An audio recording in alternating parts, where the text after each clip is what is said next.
आज हम एक ऐसे विषय पर बात कर रहे हैं जिस पर अक्सर थोड़ी खामोशी सी रहती है। मानसिक स्वास्थ्य। हमारे पास एक स्रोत है जिसका नाम है मन की बात दिल से। और ये स्रोत सिर्फ ये नहीं कहता कि भाई बीमारी नहीं है तो सब ठीक है। नहीं, ये असल में हमारी भावनाओं, हम स्ट्रेस से कैसे निपटते हैं और हमारे रिश्तों तक जाता है। तो चलिए जरा इसमें और गहरे उतरते हैं, देखते हैं ये क्या कहता है। हाँ, और इसमें दिलचस्प बात ये है मतलब कि ये स्रोत सीधे सीधे समाज में जो चुप्पी है ना मानसिक स्वास्थ्य को लेकर, उस पर सवाल उठाता है। जैसे हम जिस्मानी तकलीफ हो तो डॉक्टर के पास चले जाते हैं, है ना? हाँ, फौरन। तो फिर मन की परेशानी के लिए मदद मांगने में इतनी झिझक क्यों? स्रोत इशारा करता है कि शायद ये जो सोच है कि भाई मन की बात करने से क्या होगा या ये सब बातें नहीं करनी चाहिए, हाँ हाँ। यही हमें रोकती है अपनी भावनाएं खुलकर बताने से। शायद एक तरह की आप कह सकते हैं सामाजिक कंडीशनिंग है ये, जो हमें अनजाने में सिखा देती है कि अंदर जो चल रहा है उसे दबा लो। ये सामाजिक कंडीशनिंग वाली बात ये सोचने वाली है। मतलब शोध जैसे कह रहा है कि हमें सिखाया जाता है अपनी तकलीफ छुपाओ। तो इसका असल असर क्या होता होगा? शायद यही कि लोग अंदर ही अंदर घुटते रहते हैं क्योंकि उन्हें लगता है कि बताना ठीक नहीं। बिल्कुल, बिल्कुल। और इसी घुटन को, इसी चुप्पी को ये स्रोत तोड़ने की कोशिश कर रहा है।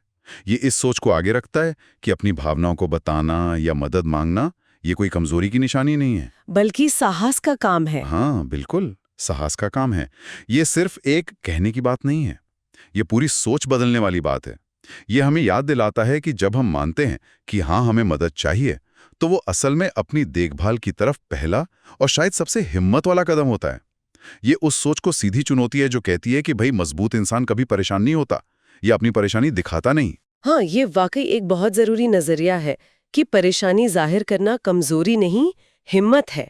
ये सोच ही अपने आप में जो समाज की धारणाएं हैं उन पर एक सीधी चोट है। क्योंकि अक्सर लोग डरते हैं ना कि अगर वो अपनी मानसिक स्थिति के बारे में बात करेंगे तो लोग क्या सोचेंगे, जज करेंगे, कमजोर समझेंगे। सही बात है, एकदम सही। और स्रोत इसी डर को, इसी झिझक को कम करने की बात करता है।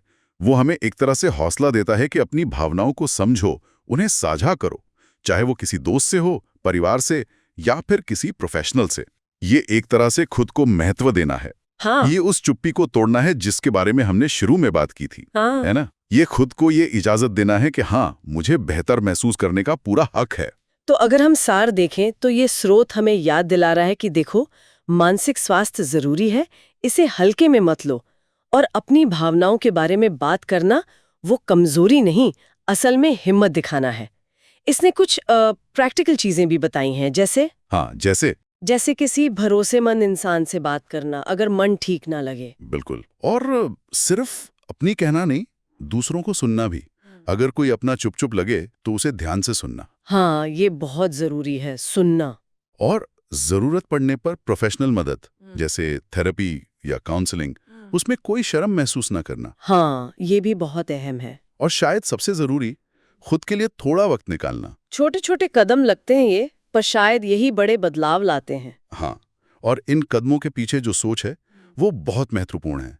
जैसे आपने कहा, किसी को सुनना, ये सिर्फ सुनना नहीं है, ये उस इंसान को ये एहसास दिलाना है कि हाँ, तुम्हारी बात मायने रखती है, तुम अकेले नहीं हो। सही। ये उस सामाजिक चुप्पी को तोड़ने का एक सक्रिय तरीका है। स्रोत एक और बहुत बहुत अहम बात कहता है कि अगर कोई अकेला महसूस कर रहा है तो उसे ये याद दिलाने की जरूरत है कि उसका वजूद मायने रखता है और उसे अच्छा महसूस करने का पूरा हक है। और अंत में स्रोत कहता है, अपने मन का ख्याल रखिए क्योंकि आप बहुत कीमती हैं। ये कीमती शब्द, ये अपने आप में बहुत गहरा है ना? बिल्कुल बिल्कुल। स्रोत शायद हमें यहाँ सोचने पर मजबूर कर रहा है कि जब हम मानसिक स्वास्थ्य की बात करते हैं तो खुद को कीमती समझने का असल मतलब क्या है, खासकर एक ऐसी दुनिया में जहाँ हमारी कीमत अक्सर बाहरी चीज़ों से, हमारी उपलब्धियों से आंकी जाती है। हाँ। तो ये एक सवाल है शायद जिस पर हम सब सोच सकते हैं, अपने लिए कीमती होने का क्या अर्थ है, जैसा कि स्रोत ने हमें याद दिलाया है।